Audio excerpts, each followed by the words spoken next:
चलिए एक बार फिर हम लोग इसे कंटिन्यू करें, जो गुप्त काल है और उसके जो सामाजिक, आर्थिक, राजनीतिक, न्यायिक इन सभी दशाओं के बारे में हम लोग देख रहे थे। तो हम लोगों ने प्रशासन को देख लिया, शासन व्यवस्था को देख लिया, कुछ और फैक्ट बचेंगे जो हम लोग उसको देख लेंगे। अब हम लोग देखते हैं इसके साहित्यिक विकास के बारे में, शिक्षा कैसा था, वहां के विद्वान कौन कौन से थे। तो गुप्त वंश के बारे में जहां से सबसे ज्यादा प्रश्न आते हैं, तो यह जो सेशन है इसी टॉपिक से ज्यादातर प्रश्न गुप्ता डायनेस्टी के पूछे जाते हैं। तो चलिए हम लोग इसे कंटिन्यू करें, गुप्त वंश के शिक्षा, साहित्य, विद्वान और उसके बाद यहाँ के प्रमुख ग्रंथों के बारे में। तो सबसे पहले गुप्त साहित्य में या गुप्त वंश में विपरीत साहित्यिक विकास हुआ। विपरीत साहित्यिक विकास कहने का मतलब क्या है कि बहुत ही ज्यादा जो साहित्यिक डेवलपमेंट है बहुत ज्यादा होगा, क्योंकि कई बड़े बड़े विद्वान इस गुप्ता डायनेस्टी में हुए, जैसे कि एक तो बराहमीर और कालिदास है, आर्यभट्ट, जो कि इस पूरे गुप्ता डायनेस्टी के सबसे महानतम यदि कोई कवि या फिर साहित्यिक रचनाकार कहे जाते हैं तो बराहमीर, और उसके बाद कालिदास और उसके बाद आर्यभट्ट। कई सारी चीजों को उन्होंने दे दिया जो वर्तमान में हम लोग गणितीय में, साइंस में इस्तेमाल करते हैं। तो आशा के विपरीत साहित्यिक विकास हुआ, शैक्षणिक विकास हुआ, वैज्ञानिक विकास हुआ, दर्शन का विकास हुआ, स्थापत्य कला का विकास हुआ, चित्रकला का विकास हुआ, भाषा एवं साहित्य का विकास हुआ, खास करके संस्कृत साहित्य का। इसीलिए गुप्त वंश को भारतीय इतिहास का स्वर्ण युग कहा जाता है या फिर भारतीय साहित्य का स्वर्ण युग कहा जाता है, काफी इंपॉर्टेंट है, या फिर प्राचीन भारत का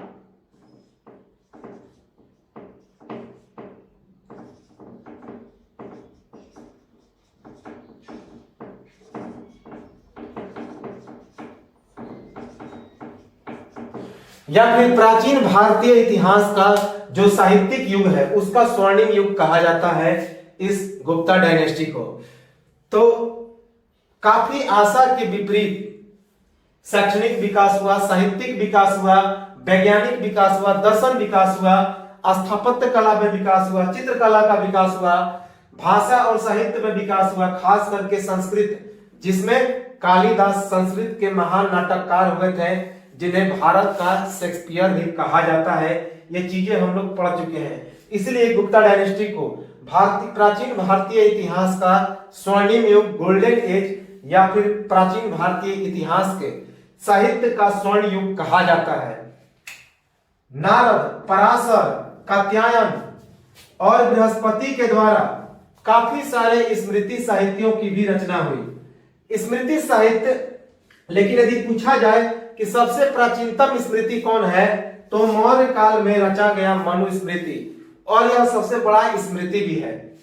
स्मृति जो साहित्य है यह एक सामाजिक विधान की पुस्तक है, जिसमें प्राचीन भारतीय समाज के तत्व, उसके संचालन, यज्ञ, संस्कार, राज्य, नागरिकों के परस्पर संबंध का वर्णन है। तो नारद, पराशर, कात्यायन और बृहस्पति ने स्मृति साहित्य की रचना की। ये सबसे प्राचीन यदि कोई स्मृति है तो वह मौर्य काल में रचा गया मनुस्मृति है। और यह जो स्मृति साहित्य होता है वह सामाजिक विधान की एक पुस्तक होती है, जिसमें प्राचीन भारतीय समाज के तत्व, उसके संचालन, यज्ञ, संस्कार, राज्य एवं नागरिकों के परस्पर संबंध का वर्णन किया गया है। इंपॉर्टेंट है। अब देखिए शिक्षा का प्रमुख विषय क्या था। तो गुप्त कालीन डायनेस्टी में शिक्षा का प्रमुख विषय वेदांग था। वेदांग का अर्थ होता है वेदों का अंग।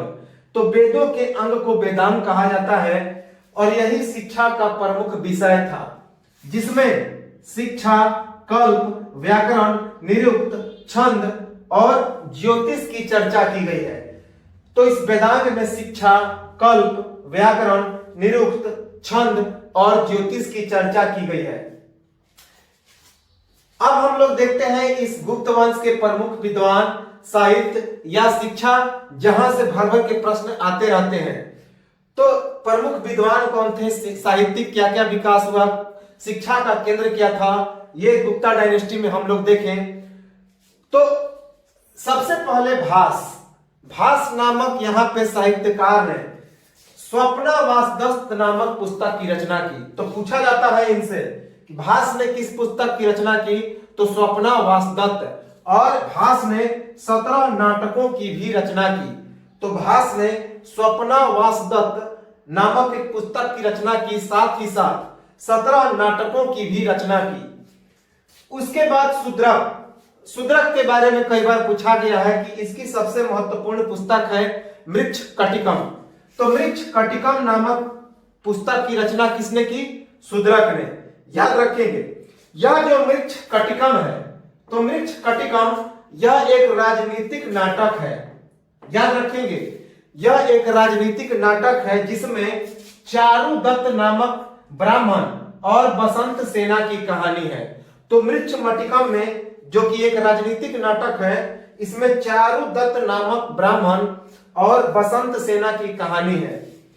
पहली बार इसी ने अपनी रचनाओं का पात्र राज परिवार के स्थान पर समाज के मध्यम वर्ग को बनाया तथा इसमें पात्रों को संस्कृत की जगह पाली में बोलते हुए दिखाया गया है। तो इसी मृच्छकटिकम में जो कि एक राजनीतिक नाटक है जिसमें चारुदत्त नामक ब्राह्मण और बसंत सेना का वर्णन किया गया है, कहानी लिखा गया है। और इसी किताब में पहली बार जो पात्र हैं, रचनाओं के पात्र राज परिवार के स्थान पर समाज के मध्यम वर्ग को बनाया गया। और इस पात्र में इसके जो पात्र हैं संस्कृत की जगह किसमें, तो पाली भाषा में बोलते हुए दिखलाए गए हैं, पाली भाषा में। इंपॉर्टेंट है। इसके बाद विशाख दत्त ने 2 पुस्तकों की रचना की गुप्ता डायनेस्टी में, एक मुद्रा राक्षस और दूसरा है देवी चंद्रगुप्तम। तो मुद्रा राक्षस और देवी चंद्रगुप्तम नामक पुस्तक की रचना की किसने की गुप्ता डायनेस्टी में, तो विशाख दत्त ने। विशाख दत्त बहुत इंपॉर्टेंट है। कालिदास जिसे भारत का शेक्सपियर कहा जाता है, ये एक महान संस्कृत नाटककार थे, कवि थे, नाटककार थे। तो कालिदास जो कि चंद्रगुप्त विक्रमादित्य के 9 रत्नों में से सबसे महान थे, जिन्हें भारत का शेक्सपियर कहा जाता है। इन्होंने संस्कृत महाकाव्य रघुवंशम और कुमार संभवम लिखा। तो संस्कृत महाकाव्य रघुवंशम और कुमार संभवम, इसकी रचना किसने की, तो कालिदास ने। इसके बाद संस्कृत खंड काव्य ऋतु संहार और मेघदूतम की भी रचना की। तो संस्कृत खंड काव्य ऋतु संहार और मेघदूतम की रचना कालिदास ने की। तो याद रखेंगे कि रघुवंशम और कुमार संभवम ये दोनों संस्कृत के महाकाव्य हैं, जबकि ऋतु संहार और मेघदूतम ये दोनों संस्कृत के खंड काव्य हैं। इसके बाद संस्कृत नाटक मालविकाग्नि मित्रम और अभिज्ञान शकुंतलम और विक्रमोर्वशीयम। तो कालिदास ने 3 महान संस्कृत नाटकों की भी रचना की, मालविकाग्नि मित्रम, अभिज्ञान शकुंतलम और उसके बाद विक्रमोर्वशीयम। अब हम लोग इन पुस्तकों के बारे में देखते हैं। यह जो ऋतु संहार है, अभी हमने बताया कि ऋतु संहार एक संस्कृत खंड काव्य है और इसमें 6 मनोरम ऋतुओं का वर्णन किया गया है। 6 मनोरम ऋतुओं का वर्णन किया गया है। कौन कौन ऋतु? ग्रीष्म, वर्षा, शरद, हेमंत, शिशिर और बसंत। तो ऋतु संहार जो कि एक संस्कृत खंड काव्य है कालिदास के द्वारा रचित, इसमें 6 मनोरम ऋतुओं का वर्णन है। ग्रीष्म, वर्षा, शरद, हेमंत, शिशिर और उसके बाद बसंत ऋतु। मेघदूतम यह भी एक संस्कृत खंड काव्य है। तो मेघदूतम भी एक संस्कृत खंड काव्य है जिसमें पूर्व में अर्थात रामगिरी पर्वत से अलकापुरी तक का वर्णन है, जबकि उत्तर में इसमें एक संदेश का वर्णन है, एक संदेश लिखा गया है। तो मेघदूतम जो कि एक संस्कृत खंड काव्य है कालिदास के द्वारा रचित, इसमें पूर्व मेघ अर्थात रामागिरी पर्वत से लेकर अलकापुरी तक का वर्णन किया गया है। साथ ही साथ उत्तर मेघ का भी वर्णन है जो एक प्रकार का संदेश है। इसके बाद रघुवंशम एक संस्कृत महाकाव्य है जिसमें 19 सर्गों का वर्णन किया गया है।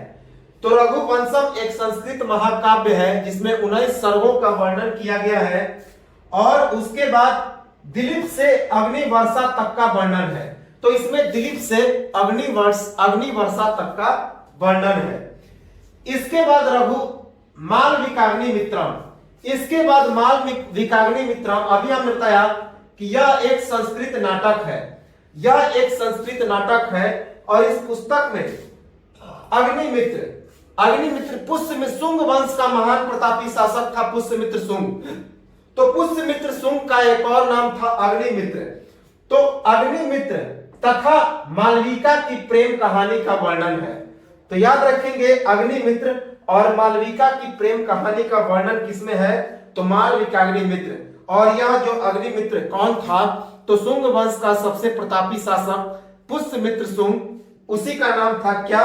तो अग्निमित्र। तो उसके और मालविका की प्रेम कहानी का वर्णन है मालविकाग्निमित्रम में, जो कि एक महान संस्कृत नाटक है जिसकी रचना कालिदास ने की थी।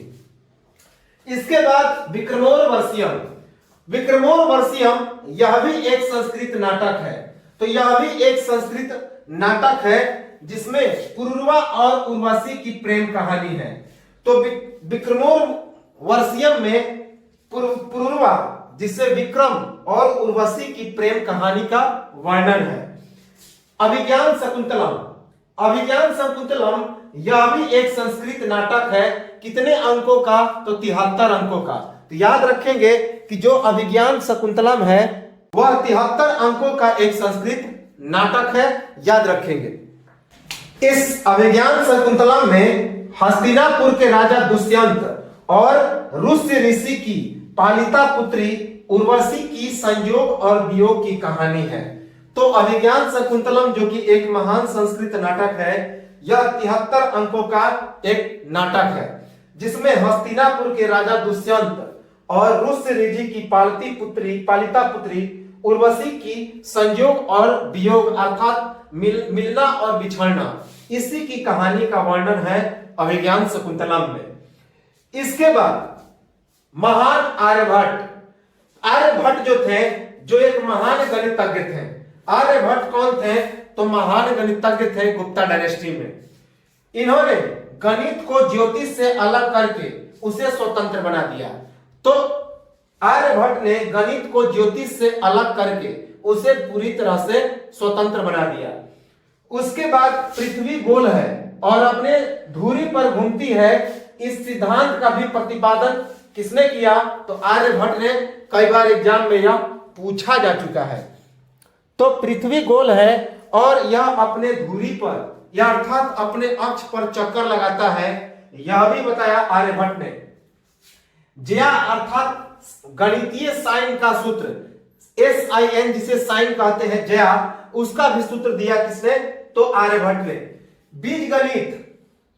बीजगणित के बारे में किसने बताया? तो आर्यभट्ट ने। त्रिकोणमिति के बारे में किसने बताया? तो आर्यभट्ट ने। पाई का मान दशमलव के 3 स्थानों तक किसने बताया? तो आर्यभट्ट ने। पृथ्वी की परिधि कितनी होती है, इसके बारे में भी आर्यभट्ट ने बताया। आर्यभट्ट ने आर्यभट्टियम नामक पुस्तक लिखा।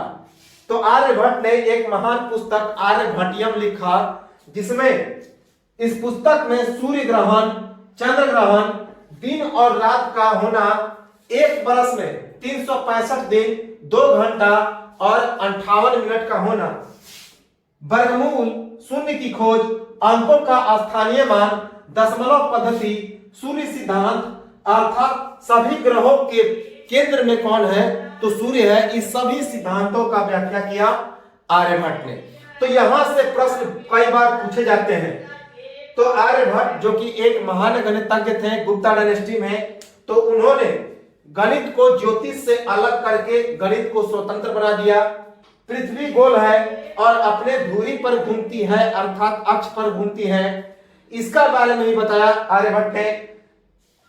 ज्या अर्थात साइन का सूत्र, जो साइन और कॉस थीटा हम लोग पढ़ते हैं त्रिकोणमिति में, तो त्रिकोणमिति, बीजगणित, साइन या ज्या का सूत्र, पाई का मान दशमलव के 3 स्थानों तक, पृथ्वी की परिधि, आर्यभट्टियम नामक पुस्तक की रचना।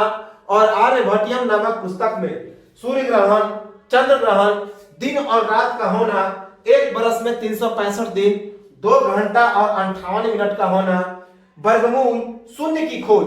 तो कई बार एग्जाम में यह शून्य की खोज के बारे में पूछा गया है कि शून्य की खोज किसने की, तो गुप्त डायनेस्टी में आर्यभट्ट ने की। उसके बाद अंकों की स्थानीय मान, दशमलव पद्धति, सूर्य सभी ग्रहों के केंद्र में है, अर्थात सूर्य पद, सूर्य सिद्धांत। तो इन सब के बारे में किसने बताया, तो आर्यभट्ट ने। इंपॉर्टेंट है, इसे याद रखेंगे, काफी इंपॉर्टेंट है। इसके बाद हम लोग आते हैं बराहमिहिर। बराहमिहिर जो कि ज्योतिष शास्त्र और खगोल शास्त्र के एक महान विद्वान थे। तो ज्योतिष शास्त्री और खगोलविद थे, अर्थात ज्योतिष के महान विज्ञानी थे और खगोल शास्त्र के महान, अर्थात अंतरिक्ष से संबंधित यह ज्ञान इनके पास काफी ज्यादा था। तो इन्होंने 5 महत्वपूर्ण पुस्तकों को लिखा। कई बार एग्जाम में यह पूछा गया है, कौन कौन, बृहद संहिता, बृहद जातक, योग माया, लघु जातक, पंच सिद्धांतिका। तो इनके द्वारा लिखा पुस्तक है बृहद संहिता, बृहद जातक, योग माया, लघु जातक और पंच सिद्धांतिका। ये जो 5 पुस्तक हैं, ये खगोलविद और ज्योतिष शास्त्र हैं, खगोल शास्त्र और ज्योतिष शास्त्र हैं। ग्रह, नक्षत्र, इन सभी के बारे में इनमें ज्यादा चर्चा है। इसके बाद ब्रह्मगुप्त, जो कि एक भौतिक विज्ञानी थे, पृथ्वी के गुरुत्वाकर्षण सिद्धांत का वर्णन इन्होंने किया। तो सबसे पहले ऐसे विद्वानों में मतभेद है कि पृथ्वी के गुरुत्वाकर्षण सिद्धांत का वर्णन सबसे पहले बराहमिहिर ने किया। तो लेकिन कुछ विद्वानों का मानना है कि ब्रह्मगुप्त ने पृथ्वी के गुरुत्वाकर्षण सिद्धांत का वर्णन किया। तो यदि बराहमिहिर को माना जाए तो कई किताबों में बराहमिहिर को ही ब्रह्मगुप्त कहा गया है। तो यदि बराहमिहिर रहे तो उत्तर हम लोग देंगे बराहमिहिर को, लेकिन यदि ब्रह्मगुप्त रहे तो उत्तर देंगे ब्रह्मगुप्त को। अगर दोनों रहे तो उस कंडीशन में हमारा जो कंडीशन होगा ई, दोनों, इनमें से दोनों, क्योंकि कई किताबों में बराहमिहिर को ही ब्रह्मगुप्त कहा गया है। तो ब्रह्मगुप्त ने पृथ्वी के गुरुत्वाकर्षण सिद्धांत का वर्णन किया, जो कि एक प्रकार के भौतिक शास्त्री थे। नागार्जुन, जो कि गुप्त वंश के महान रसायन शास्त्री थे, इन्होंने पारा की खोज किया। तो काफी इंपॉर्टेंट है, बहुत ही बार एग्जाम में पूछा गया है कि पारा की खोज किसने किया, तो महान रसायन शास्त्री गुप्ता डायनेस्टी का नागार्जुन ने पारे की खोज किया। पारा जिसे मरकरी कहते हैं, लिक्विड, जिसका इस्तेमाल हम लोग फीवर जांचने में करते हैं। इसके बाद धनवंतरी प्रमुख शल्य चिकित्सक थे। तो शल्य चिकित्सक कौन थे? धनवंतरी शल्य चिकित्सक अर्थात ये बहुत बेहतरीन सर्जन थे, गुप्त काल में सर्जरी से संबंधित थे, सर्जन थे, चीर फाड़ के डॉक्टर थे। और धनवंतरी के शिष्य थे जिनका नाम था सुश्रुत, ये भी डॉक्टर थे, ये एक आयुर्वेदिक चिकित्सक थे। और सुश्रुत ने एक बहुत ही इंपॉर्टेंट किताब लिखा जिसका नाम है सुश्रुत संहिता।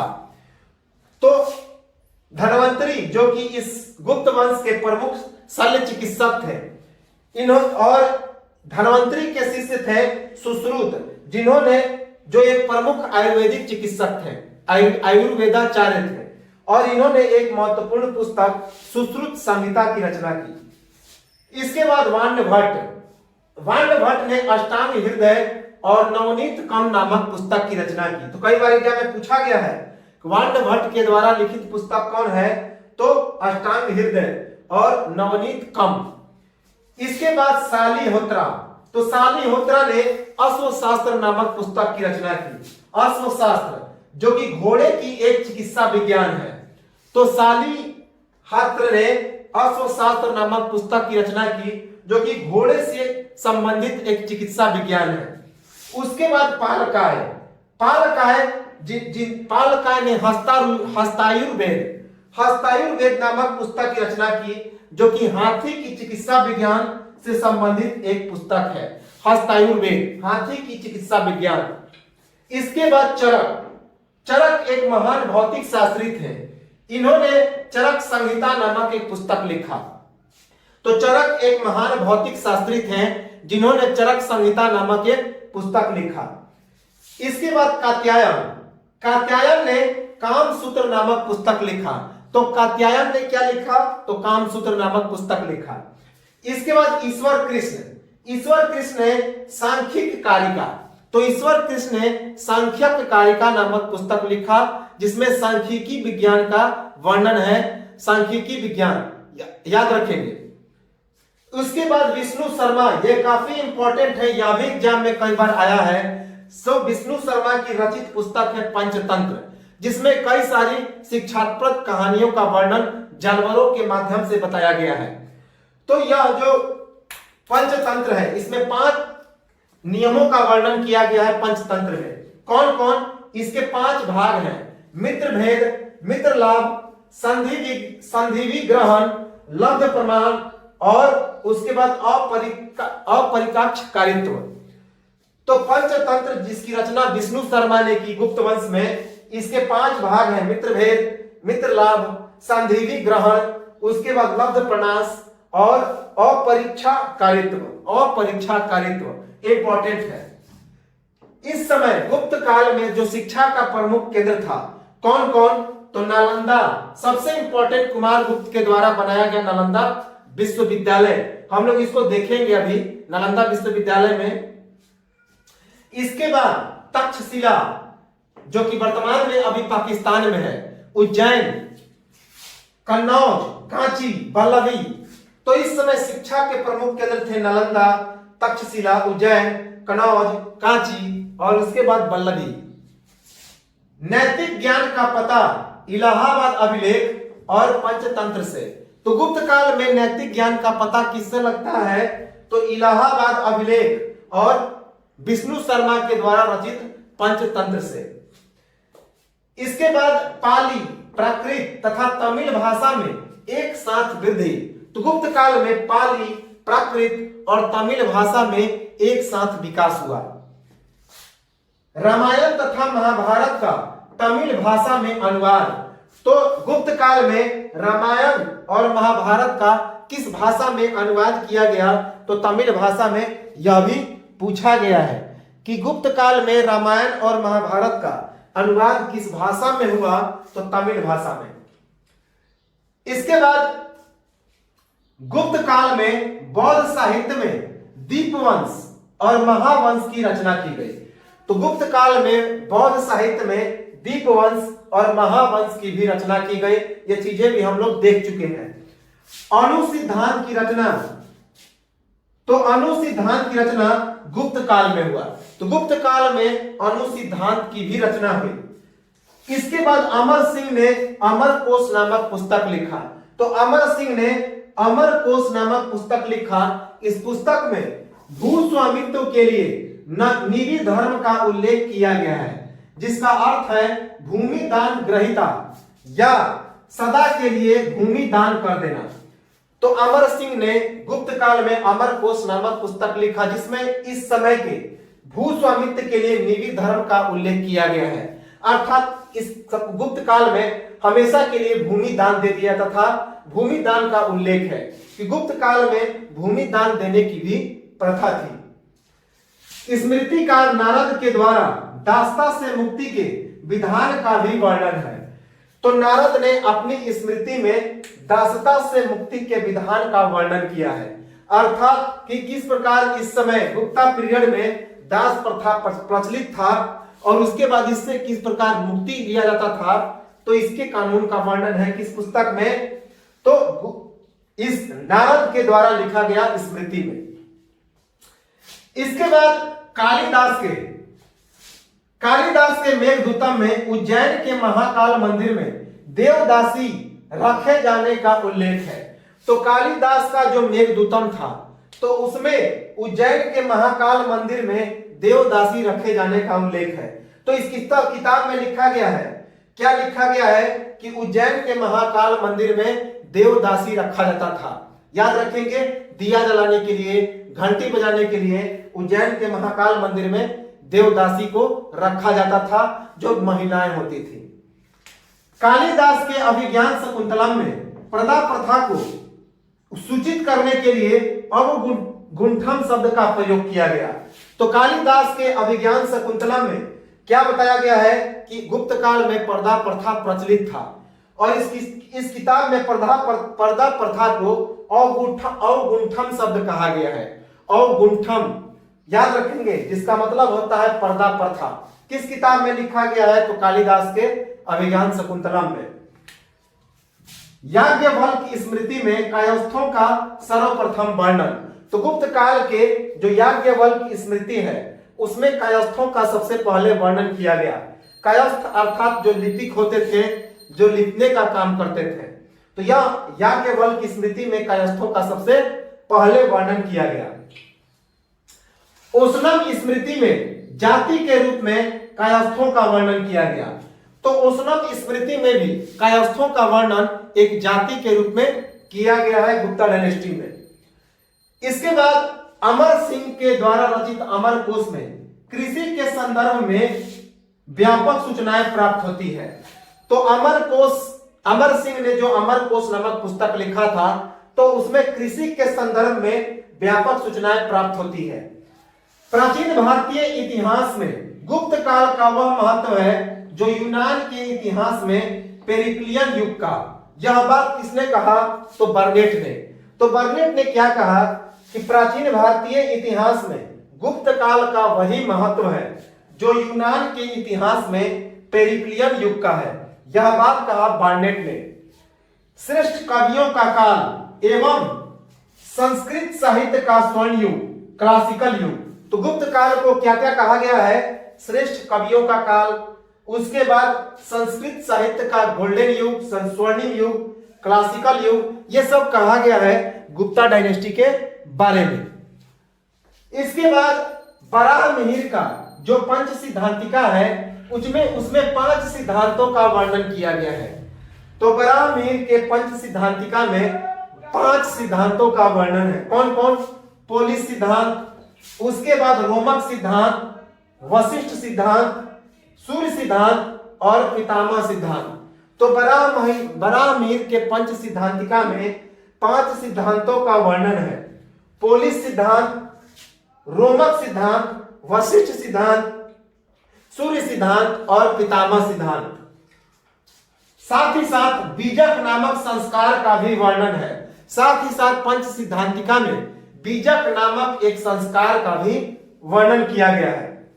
बराहमिहिर का प्रथम पूर्ण ग्रंथ कौन है? तो सूर्य सिद्धांत था, जिसमें 4 प्रकार के महीने सौर, चंद्र, वर्षीय और उसके बाद पाक्षिक का वर्णन किया गया है, जो कि अब यह किताब नष्ट हो चुका है। तो बराहमिहिर का जो सबसे प्रथम पूर्ण ग्रंथ था वह सूर्य सिद्धांत था, जिसमें 4 प्रकार के महीने, अर्थात जो भारत में 4 प्रकार के माह होते हैं, महीने होते हैं। कौन कौन? सौर, चंद्र, वर्षीय और पाक्षिक। सूर्य सिद्धांत का जो दूसरा भाग है वह भविष्य विज्ञान था, जिसमें लाटाचार्य, सिंहाचार्य, आर्यभट्ट, प्रद्युम्न, इन सभी का क्या है, और विजयानंदी के विचारों का वर्णन है। तो याद रखेंगे, यह जो सूर्य सिद्धांत का दूसरा भाग था उसका नाम था भविष्य विज्ञान, जिसमें लाटाचार्य, सिंहाचार्य, आर्यभट्ट, प्रद्युम्न और विजयानंद के विचारों का वर्णन किया गया है। इसके बाद तिब्बत के राजा के निमंत्रण पर बौद्ध धर्म या बौद्ध शिक्षा के प्रचार के लिए हेतु भदंत, शांति रक्षित और पद्म संभव तिब्बत चले गए। तो तिब्बत के राजा के निमंत्रण पर बौद्ध शिक्षा के प्रचार के लिए भदंत, शांति रक्षित और पद्म संभव ये दोनों तिब्बत गए। ये दोनों नालंदा विश्वविद्यालय के प्राचार्य थे। कौन? तो शांति रक्षित और पद्म संभव। इसके बाद बराहमिहिर के कथनानुसार ज्योतिष जो शास्त्र है उसका विभाजन 3 भागों में है। कौन? होरा, शाखा। इन दोनों का संबंध फलित ज्योतिष से है और तीसरा है मंत्र।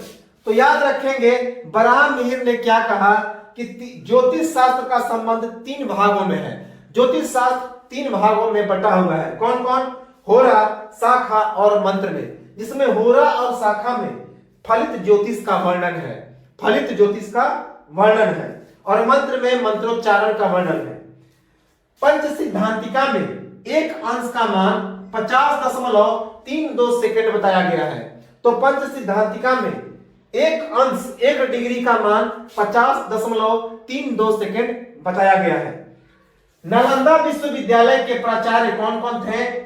तो नालंदा विश्वविद्यालय के जो प्राचार्य थे वे कौन कौन थे? तो शीलभद्र, महाअष्टावीर, नागार्जुन, पद्म संभव, शांति रक्षित, दीपंकर, सभी बौद्ध धर्म आचार्य थे। तो नालंदा विश्वविद्यालय चूंकि उस समय बौद्ध शिक्षा का सबसे बड़ा केंद्र था, तो इसके कौन कौन प्राचार्य थे? तो शीलभद्र, महाअष्टावीर, उसके बाद नागार्जुन, पद्म संभव, शांति रक्षित और दीपंकर, ये सभी बौद्ध आचार्य थे। नालंदा विश्वविद्यालय में बौद्ध धर्म हेतु विद्या, शब्द, चिकित्सा शास्त्र, अथर्ववेद, सांख्य की शिक्षा। तो जो नालंदा विश्वविद्यालय था उसमें बौद्ध धर्म के अलावा कौन कौन सी चीजों की शिक्षा दी जाती थी? तो विद्या, चिकित्सा शास्त्र, अथर्ववेद, सांख्यिक शास्त्र, इन सभी की शिक्षाएं दी जाती थी। किसमें? तो नालंदा विश्वविद्यालय में। बराहमिहिर को चंद्रगुप्त विक्रमादित्य के द्वारा बराह की उपाधि दी गई थी। तो याद रखेंगे बराहमिहिर ने बराहमिहिर को, वास्तव में बराहमिहिर का नाम केवल मिहिर था, लेकिन चंद्रगुप्त विक्रमादित्य ने बराहमिहिर को बराह की उपाधि दी थी। बृहद संहिता जो है इसमें 400 श्लोक है। याद रखेंगे बृहद संहिता जिसमें 400 श्लोक है और बृहद जातक, ये दोनों खगोल विज्ञान है। तो ये चीजें तो हम लोग देख लिए कि बृहद संहिता और बृहद जातक खगोल विज्ञान है, और बृहद संहिता इसमें 400 श्लोक है। तो इस प्रकार हम लोगों ने क्या देखा? ये साहित्य शिक्षा विद्वान। इसके कुछ और फैक्ट बचे हैं थोड़े से। इसके बाद धार्मिक, राजनीतिक, आर्थिक शिक्षा को हम लोग देखेंगे और यह गुप्ता डायनेस्टी समाप्त हो जाएगा। तो चलिए एक स्क्रीनशॉट ले लीजिए और हम लोग इसको आगे कंटिन्यू करेंगे थोड़ी देर के बाद।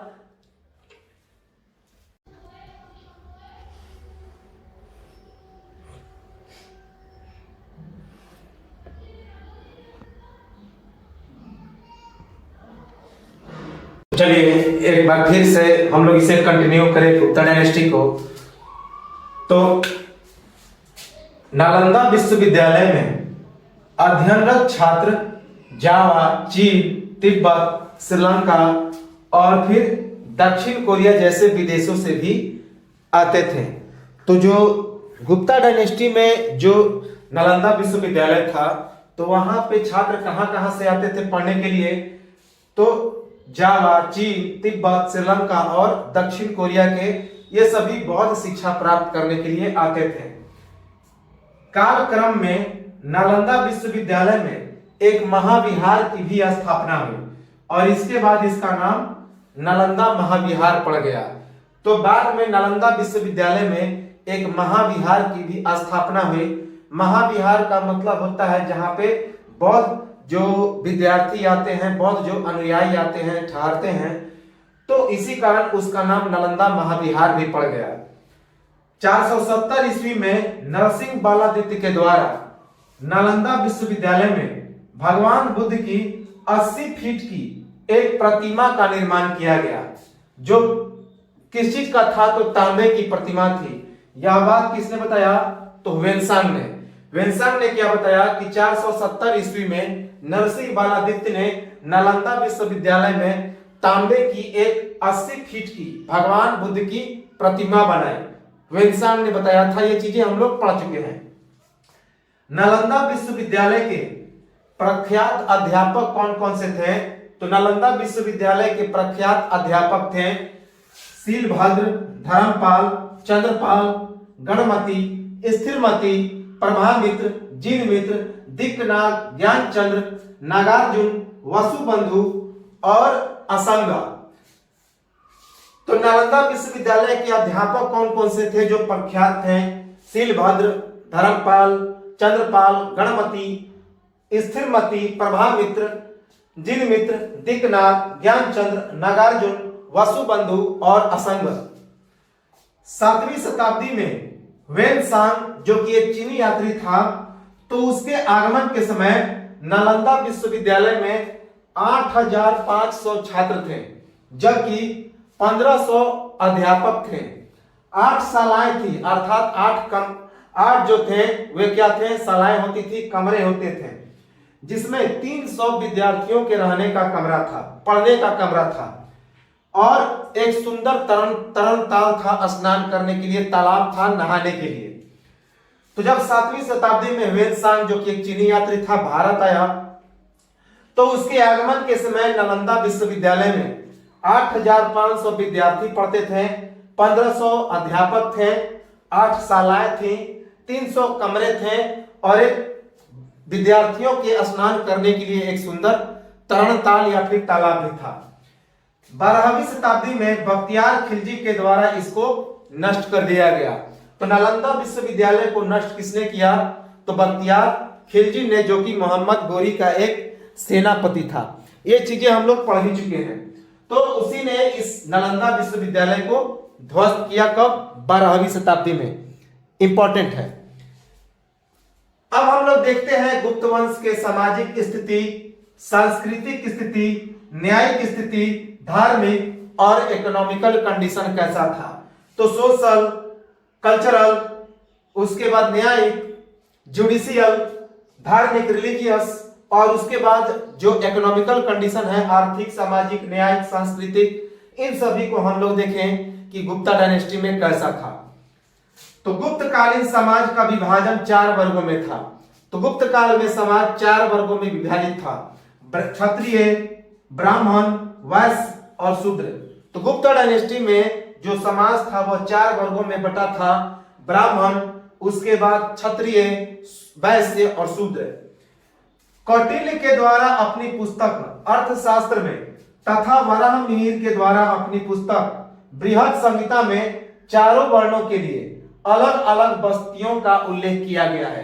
तो कौटिल्य ने अपने पुस्तक अर्थशास्त्र में, जबकि वराहमिहिर ने अपनी पुस्तक बृहद संहिता में समाज के जो चारों वर्ण हैं गुप्ता डायनेस्टी में, उनके लिए अलग अलग बस्तियों का वर्णन किया है।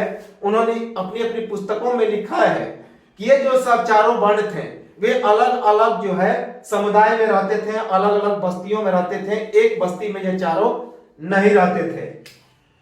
न्याय संहिता के अनुसार ब्राह्मण की परीक्षा तुला से, क्षत्रिय की परीक्षा अग्नि से, वैश्य की परीक्षा जल से तथा शूद्र की परीक्षा विषय से होती थी।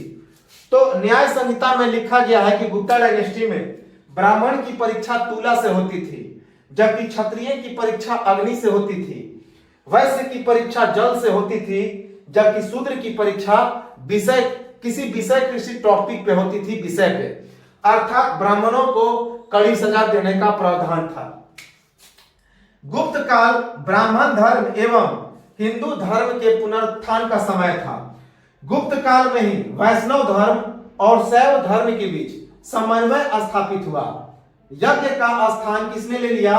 तो उपासना ने ले लिया। यज्ञ का स्थान उपासना ने ले लिया। उसके बाद हिंदू धर्म का सामान्य लक्षण कौन हो गया? तो हिंदू धर्म का सामान्य लक्षण मूर्ति पूजा हो गया। ईश्वर भक्ति को काफी महत्व मिला। तो ईश्वर भक्ति को काफी महत्व मिला। तो गुप्त काल ब्राह्मण धर्म एवं हिंदू धर्म के पुनरुत्थान का समय था। गुप्त काल में ही वैष्णव धर्म एवं शैव धर्म के बीच समन्वय स्थापित हुआ। अर्थात इसमें वैष्णव धर्म और शैव धर्म दोनों की समान रूप से बढ़ोतरी हुई, वैष्णव धर्म की भी और शैव धर्म के बीच। यज्ञ का स्थान किसने ले लिया? तो उपासना ने। उसके बाद हिंदू धर्म का सामान्य लक्षण हो गया मूर्ति पूजा। अर्थात मूर्ति पूजा का प्रचलन काफी जोर शोर से विकास हो गया और ईश्वर भक्ति को भी काफी महत्व मिला। अभिलेखों में विष्णु को मधुसूदन की संज्ञा कहा गया। तो गुप्त काल के अभिलेखों में भगवान विष्णु को क्या कहा गया है? तो मधुसूदन कहा गया है। गुप्त शासकों का व्यक्तिगत धर्म कौन था? तो वैष्णव। तो गुप्त शासकों का व्यक्तिगत धर्म वैष्णव था। वैष्णव धर्म का प्रधान अंग क्या कहा जाता था? तो अवतारवाद। तो वैष्णव धर्म का प्रधान अंग अवतारवाद कहा जाता था।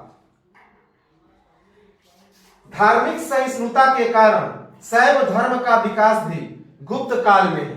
तो शैव धर्म का विकास भी किस काल में हुआ? तो गुप्त काल में ही, क्योंकि ये लोग क्या होते थे? तो काफी धार्मिक सहिष्णु थे। हम लोग जो शासकों के बारे में पढ़े हैं तो हम लोगों ने देखा है कि लगभग सारे शासक ये धार्मिक रूप से सहिष्णु होते थे। सभी धर्मों के प्रति इनका व्यवहार एक ही समान था। चंद्रगुप्त द्वितीय का एक सेनापति था वीरसेन, जो कि एक प्रकांड शैव विद्वान था और उसने उदयगिरी पहाड़ी के अंदर शैवों के निवास के लिए एक गुफा का भी निर्माण किया। हम लोग पढ़ चुके हैं कि चंद्रगुप्त विक्रमादित्य का सेनापति था या फिर संधीवी ग्राहक था जिसका नाम था वीरसेन, और वह एक प्रकांड शैव विद्वान था, शैव अनुयायी था और उसने उदयगिरी पहाड़ी के अंदर में शैव अर्थात जो शिव के अनुयायी होते हैं तो उनके निवास के लिए एक गुफा का भी निर्माण किया। गुप्तों के समय मथुरा में महेश्वर नाम के शैव संप्रदाय का निवास। तो गुप्त काल में मथुरा में एक महेश्वर था, तो उस महेश्वर नामक जगह में शैव संप्रदाय के लोग निवास करते थे। शैव धर्म के अनुयायी पृथ्वीसेन, जो कि कुमारगुप्त प्रथम का सेनापति था, तो उसने करमदंडा नामक स्थान पर एक शिव मंदिर की भी स्थापना की। ये भी हम लोग पढ़ चुके हैं कि जो शैव धर्म का प्रमुख अनुयायी था कौन? पृथ्वीसेन, और वह कुमारगुप्त प्रथम के सेनापति था। तो उसने करमदंडा नामक स्थान पर एक शिव मंदिर की स्थापना की। सामंत महाराज हस्तिन के अभिलेख में, किस अभिलेख में? तो खोह अभिलेख में। तो सामंत महाराज हस्तिन के खोह अभिलेख में नमो महादेव का उल्लेख किया गया है। नमो महादेव, इससे पता चलता है शैव धर्म काफी प्रचलित था। किसमें? गुप्ता डायनेस्टी में। शिव के अर्धनारीश्वर रूप की कल्पना एवं शिव तथा पार्वती की एक साथ मूर्तियों के निर्माण की शुरुआत भी गुप्त काल से है। तो शिव के अर्धनारीश्वर रूप की कल्पना इसी गुप्त काल में की गई। अर्धनारीश्वर का मतलब होता है कि आधा नारी और आधा ईश्वर। तो शिव के अर्धनारीश्वर रूप की कल्पना इसी गुप्ता डायनेस्टी में की गई और शिव तथा पार्वती की एक साथ मूर्तियों के निर्माण भी इसी गुप्त काल में शुरू हुई। शैव और वैष्णव के समन्वय को दर्शाने वाले भगवान हरिहर की मूर्तियों का निर्माण भी गुप्त काल में। तो शिव और विष्णु को के समन्वय को दर्शाने वाले भगवान हरिहर की मूर्तियों का निर्माण भी गुप्त काल में शुरू हुआ। अर्थात भगवान हरिहर की जो मूर्ति होती है वह भगवान शिव और भगवान विष्णु इन दोनों का एक समन्वय होता है, जिसका निर्माण की शुरुआत किस काल में हुआ? तो गुप्ता डायनेस्टी में। त्रिमूर्ति पूजा अर्थात ब्रह्मा, विष्णु तथा महेश भी आरंभ। तो गुप्ता डायनेस्टी में ही भगवान विष्णु, महेश और शिव की जो त्रिमूर्ति पूजा है उसकी शुरुआत हुई। वामन पुराण के अनुसार गुप्त काल में 4 संप्रदाय शैव, पाशुपात, कपालिक और काला मुख का प्रचलन। तो वामन पुराण में क्या लिखा गया है कि गुप्त काल से ही 4 संप्रदायों की पूजा का आरंभ हुआ। कौन कौन? तो शैव, पाशुपात, कपालिक और काला मुख, ये चारों शैव संप्रदाय हैं। विक्रम संवत 529 के मंदसौर अभिलेख के प्रारंभिक श्लोकों में सूर्य भगवान की स्तुति की गई है। तो विक्रम संवत 529 के मंदसौर अभिलेख के प्रारंभिक श्लोकों में सूर्य भगवान की स्तुति की गई है। इससे पता चलता है कि गुप्ता डायनेस्टी में सूर्य भगवान की भी पूजा काफी जोर शोर से होती थी। याद रखेंगे, अर्थात सूर्य की पूजा भी काफी ज्यादा प्रचलित थी। बुलंदशहर जिले के माडस्यात नामक स्थल पर सूर्य मंदिर होने के साक्ष्य प्राप्त हुए हैं। तो गुप्त काल में बुलंदशहर जिले के, जो कि उत्तर प्रदेश में पड़ता है बुलंदशहर, तो बुलंदशहर जिले के माडस्यात नामक स्थल पर सूर्य मंदिर होने के भी साक्ष्य मिले हैं। मिहिर कुल के ग्वालियर अभिलेख से मातृचेट नामक नागरिक के द्वारा ग्वालियर में पर्वत श्रृंग पर एक प्रस्तर सूर्य मंदिर बनवाने के साक्ष्य की भी प्राप्ति हुई है। तो मिहिर कुल के ग्वालियर अभिलेख से मातृचेट नामक नागरिक के द्वारा ग्वालियर में एक पर्वत श्रृंग क्या है, तो एक पर्वत श्रृंग नामक एक पर्वत श्रृंग पर्वत पर एक प्रस्तर सूर्य मंदिर के भी बनाने का उल्लेख किया गया है। अर्थात इस गुप्ता डायनेस्टी में सूर्य की पूजा काफी जोर शोर से होती थी। सांख्य, योग, न्याय, वैशेषिक, पूर्व एवं उत्तर मीमांसा अर्थात वेदांत की रचना गुप्त काल से ही प्रारंभ हुई। तो सांख्य, योग, न्याय, वैशेषिक, पूर्व एवं उत्तर मीमांसा अर्थात वेदांत की रचना भी इसी गुप्त काल से ही प्रारंभ हुई। चंद्रगुप्त द्वितीय और समुद्रगुप्त के द्वारा जारी सिक्कों पर विष्णु के वाहन गरुड़ की आकृति एवं इसके अतिरिक्त वैष्णव धर्म के कुछ अन्य चिन्ह जैसे पंख, चक्र, गदा, पद्म और लक्ष्मी तो का अंकन भी गुप्तकालीन सिक्कों पर। तो चंद्रगुप्त द्वितीय और समुद्रगुप्त ने जो सिक्के जारी किए थे हम लोग पढ़ भी चुके हैं। तो उनके सिक्कों पर विष्णु के वाहन गरुड़ की आकृति बनी हुई होती थी और इसके अतिरिक्त वैष्णव धर्म के कुछ अन्य चिन्ह भी बनाए जाते थे जैसे पंख, चक्र, गदा, पद्म, लक्ष्मी। ये सब भी गुप्तकालीन सिक्कों पर बने होते थे। गुप्तकालीन महत्वपूर्ण अभिलेख स्कंदगुप्त का जूनागढ़ एवं बुद्धगुप्त का एरण अभिलेख विष्णु स्तुति से ही प्रारंभ होता है। तो गुप्तकालीन महत्वपूर्ण अभिलेख एक स्कंदगुप्त का जूनागढ़ अभिलेख और बुद्धगुप्त का एरण अभिलेख, ये दोनों ही विष्णु की स्तुति से प्रारंभ होते हैं। चक्रपालित के द्वारा निर्मित विष्णु मंदिर तथा चंद्रगुप्त विक्रमादित्य के द्वारा विष्णु पद पर्वत के शिखर पर एक विष्णु ध्वज की स्थापना की गई। तो ये चीजें हम लोग पढ़ भी चुके हैं कि जो चक्रपालित था उसने एक विष्णु मंदिर का निर्माण किया था तथा चंद्रगुप्त विक्रमादित्य ने विष्णु पद के पर्वत के शिखर पर एक विष्णु ध्वज की भी स्थापना की थी। कहां पे? मेहरौली में। दास प्रथा उस समय गुप्त काल में मौजूद था। साथ ही महिलाओं की दशा में गिरावट आ चुकी थी और अस्पृश्यता की भी भावना आ चुकी थी, अर्थात छुआछूत की भी भावना आ चुकी थी, क्योंकि 4 वर्णों में समाज विभक्त था, क्षत्रिय, ब्राह्मण, वैश्य और शूद्र। सती प्रथा का प्रचलन था। हमने बताया था कि जो भानुगुप्त का एरण अभिलेख है उस एरण अभिलेख से सती प्रथा होने का भी प्रचलन पाया गया है। इसके बारे में पता चलता है इसके एक सेनापति की जो पत्नी थी वह सती हो गई थी, भोजराज, उस राजा का नाम था भोजराज। देवदासी प्रथा का भी प्रचलन था। देवदासी का मतलब जो मंदिरों में घंटियां बजाया करती थी, दिए जलाती थी, तो उन्हें देवदासी कहा जाता था। वे निम्न वर्ग की महिलाएं होती थी। तो गुप्त काल में दास प्रथा मौजूद था, गुलाम बनाने की प्रथा मौजूद था, साथ ही महिलाओं की दशा में गिरावट आ चुकी थी और अस्पृश्यता अर्थात छुआछूत मौजूद था, सती प्रथा का प्रचलन था और देवदासी की प्रथा भी काफी जोर शोर से प्रचलित थी। किसमें? तो गुप्ता डायनेस्टी में। विदेशी व्यापार में गिरावट आ गई थी। ये चीजें तो हम लोग पढ़ भी चुके हैं कि विदेशी व्यापार में गिरावट आई थी गुप्ता डायनेस्टी में, जिसका कारण था कि रोमन साम्राज्य में विघटन हो गया और वहां सामंती संरचना की भी स्थापना हो गई थी। साथ ही रोमन लोगों के द्वारा रेशम उत्पादन पद्धति को चीन से सीखने के बाद भारतीय वस्त्रों की मांग में कमी आ गई। तो विदेशी व्यापार में गुप्ता डायनेस्टी में गिरावट आ गई। क्यों?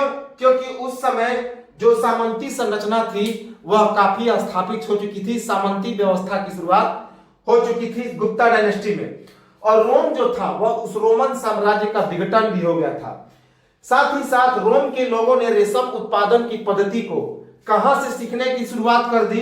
तो चाइना से, जिसके कारण भारतीय वस्त्रों की मांग कम होने लगी और इस कारण भारत में व्यापार में गिरावट आने लगी। किसानों पर लगने वाला कर उद्धांग कहा जाता था।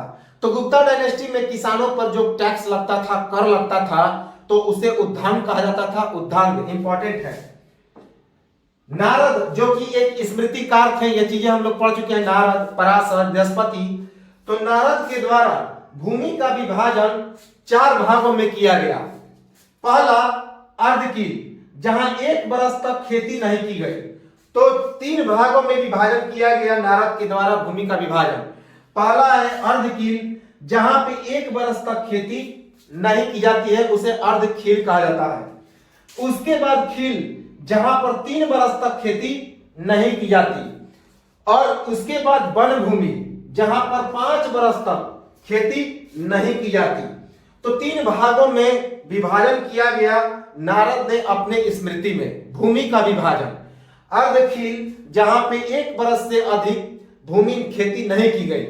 उसके बाद खील, जहां 3 बरस तक भूमि की खेती नहीं की गई, और वन भूमि, जहां पर 5 बरस तक खेती नहीं की गई, तो उसे अर्धखील, खील और वन भूमि में नारद ने अपने स्मृति में विभाजित किया। गुप्त काल में ही भारत में मंदिर, मूर्तिकला एवं वास्तुकला का प्रवेश हुआ। तो भारत में गुप्ता डायनेस्टी में ही मंदिर बनाने की कला, मूर्ति बनाने की कला और वास्तुकला का प्रवेश हुआ।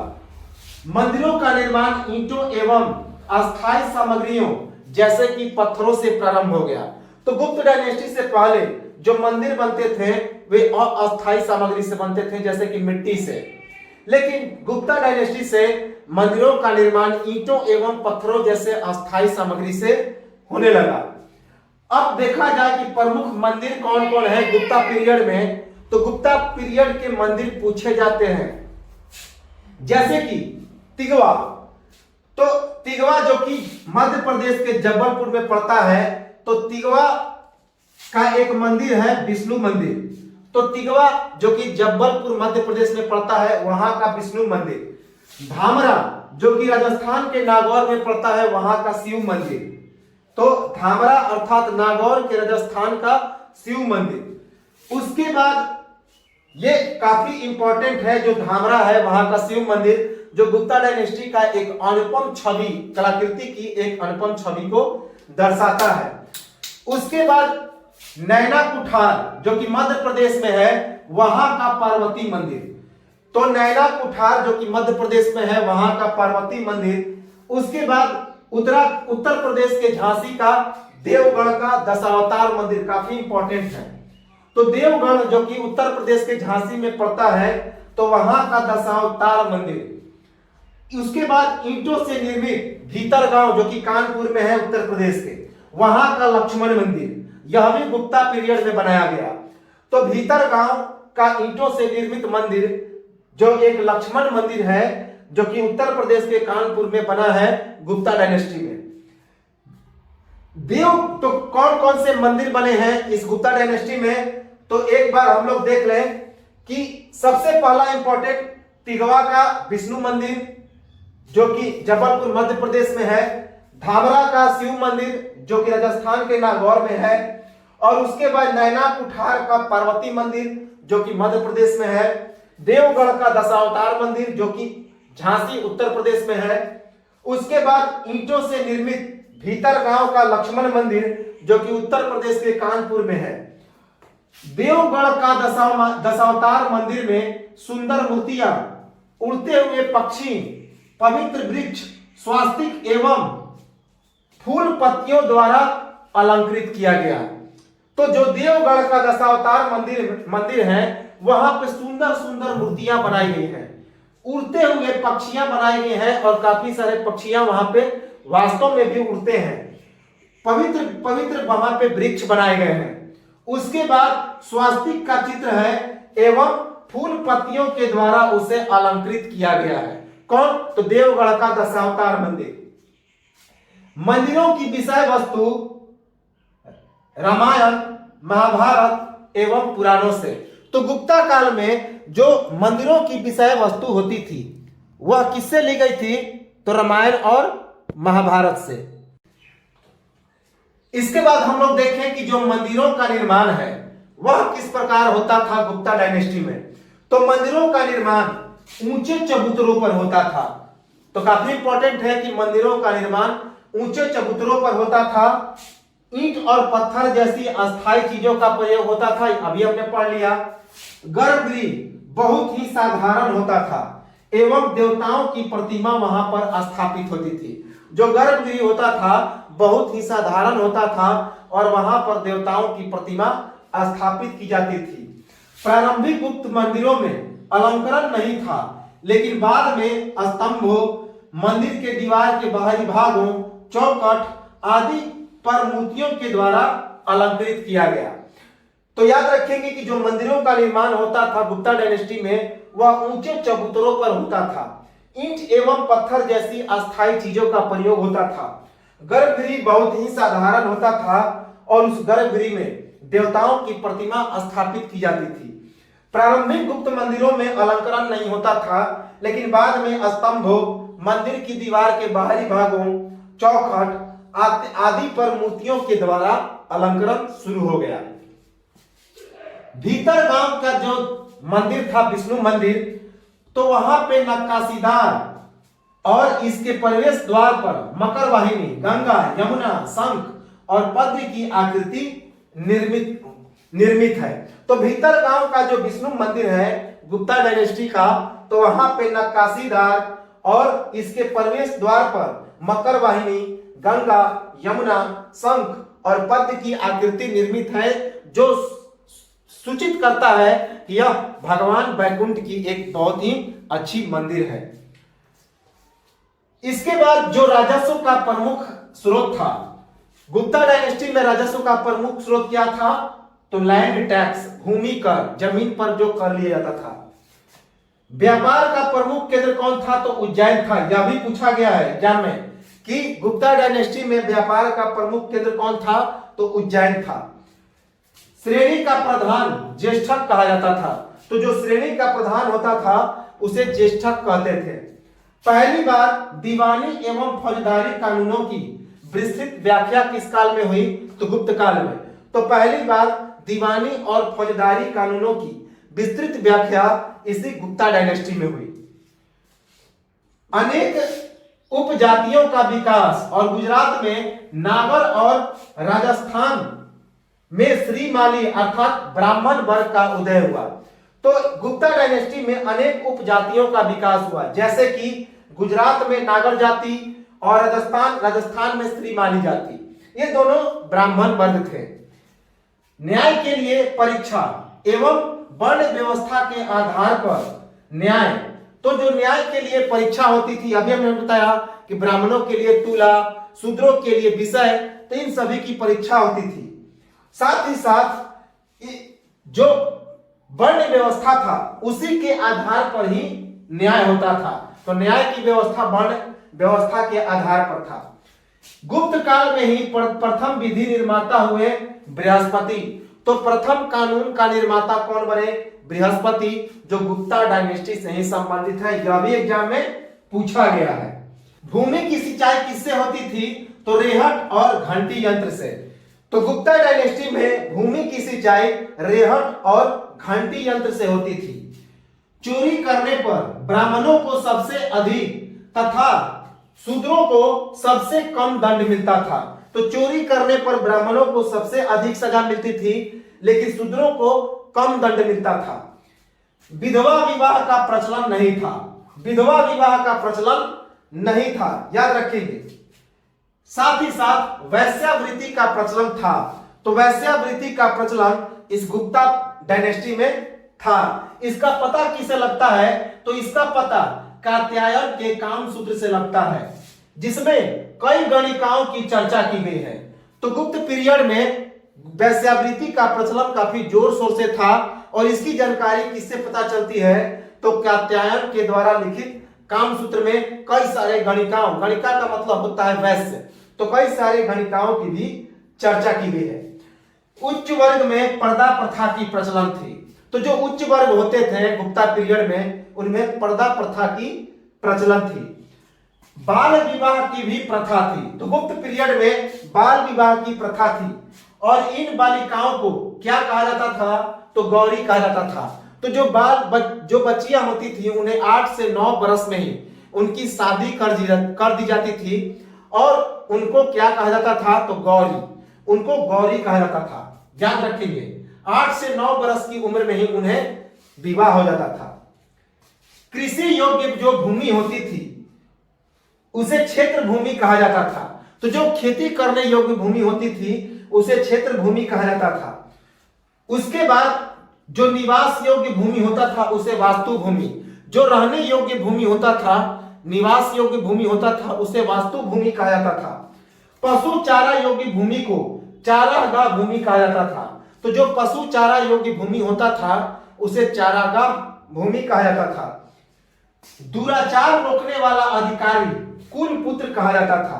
तो जो दुराचार रोकने वाला अधिकारी होता था उसे कुल पुत्र कहा जाता था। कुमारगुप्त प्रथम के दामोदर पुत्र ताम्रपत्र में भूमि बिक्री संबंधी अधिकारियों के विषय में जानकारी प्राप्त होती है। तो कुमारगुप्त प्रथम के दामोदर पुत्र ताम्रपत्र में भूमि बिक्री संबंधी अधिकारियों के विषय में जानकारी प्राप्त होती है कि इस गुप्ता पीरियड में जमीन की खरीद फरोख्त भी होती थी। तो यह तो था हमारा कुछ सामाजिक, सांस्कृतिक, न्यायिक, धार्मिक स्थिति। कुछ और फैक्ट बचे हैं इस गुप्ता पीरियड के धार्मिक क्षेत्र के अंतर्गत, सामाजिक क्षेत्र के अंतर्गत थोड़ा सा फैक्ट है जो हम लोग अभी समाप्त कर देंगे। तो स्क्रीनशॉट लें और इसके बाद थोड़ी देर के बाद यह गुप्ता डायनेस्टी समाप्त हो जाएगा।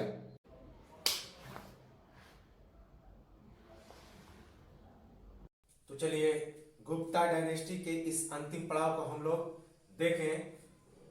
तो जो साधारण पुलिसकर्मी होते थे, साधारण पुलिसकर्मी को जाट या भाट कहा जाता था। तो गुप्ता डायनेस्टी में जो साधारण पुलिसकर्मी होते थे तो उन्हें जाट या भाट कहा जाता था। जो जंगली भूमि होती थी उसे अप्रहित भूमि कहा जाता था। अप्रहित भूमि जंगली भूमि को कहा जाता था।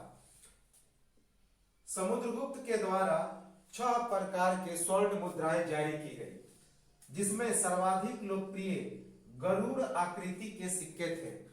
तो समुद्रगुप्त ने 6 प्रकार के स्वर्ण मुद्राएं जारी की, जिसमें सबसे ज्यादा प्रिय, जो लोकप्रिय कौन रहा?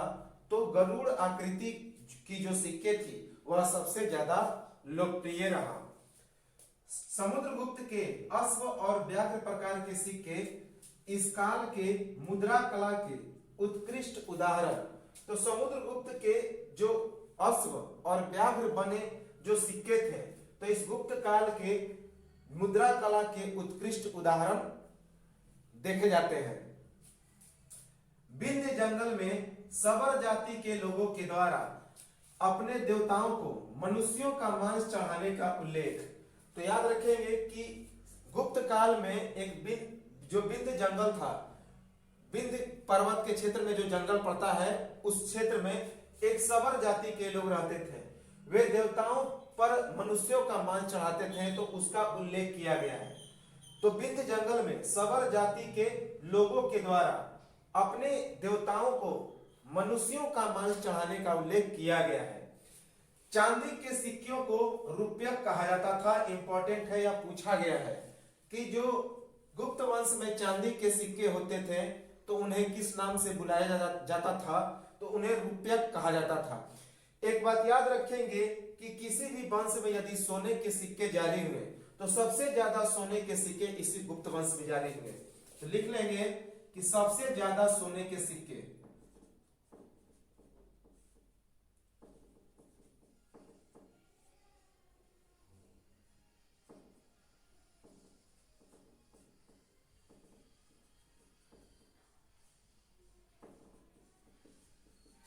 तो गुप्त वंश में ही सबसे ज्यादा स्वर्ण मुद्राएं जारी हुई, जिन्हें दीनार कहा जाता था। अभिलेखों में उन स्वर्ण मुद्राओं को दीनार कहा जाता था। तो काफी इंपॉर्टेंट है, यह पूछा जाता है कि किस काल में सबसे ज्यादा जो सोने की मुद्राएं हैं वह जारी हुई, तो वह कौन सा था डायनेस्टी, तो वह था गुप्ता डायनेस्टी। याद रखेंगे, इंपॉर्टेंट है कि सबसे ज्यादा स्वर्ण मुद्राएं किस वंश में जारी हुई, तो गुप्त वंश में। स्थापत्य कला के उत्कृष्ट नमूने सारनाथ में बैठे हुए बुद्ध की मूर्ति और सुल्तानगंज में तांबे की मूर्ति।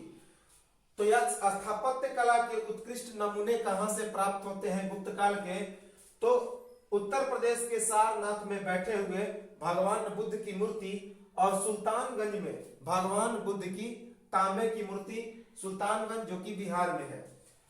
बौद्ध धर्म की महायान शाखा की अजंता गुफाओं का निर्माण, गुफा संख्या 17 का चित्रालय, गुफा संख्या 16 में उत्कीर्ण मरनासे राजकुमारी का चित्र उत्कृष्ट कला का एक नमूना है।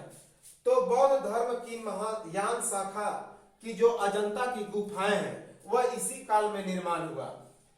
इसमें जो गुफा 16 है, गुफा संख्या 16 और गुफा संख्या 17, यह गुप्त वंश में क्रिएटिव किया है, गुप्त वंश में बनाया गया है। गुफा संख्या 17 में जो चित्रालय है, चित्रशाला है, वह गुप्त पीरियड का है, जबकि गुफा संख्या 16 में एक मरनासन राजकुमारी का चित्र बनाया गया है, वह इस गुप्त पीरियड का एक उत्कृष्ट नमूना पेश करता है।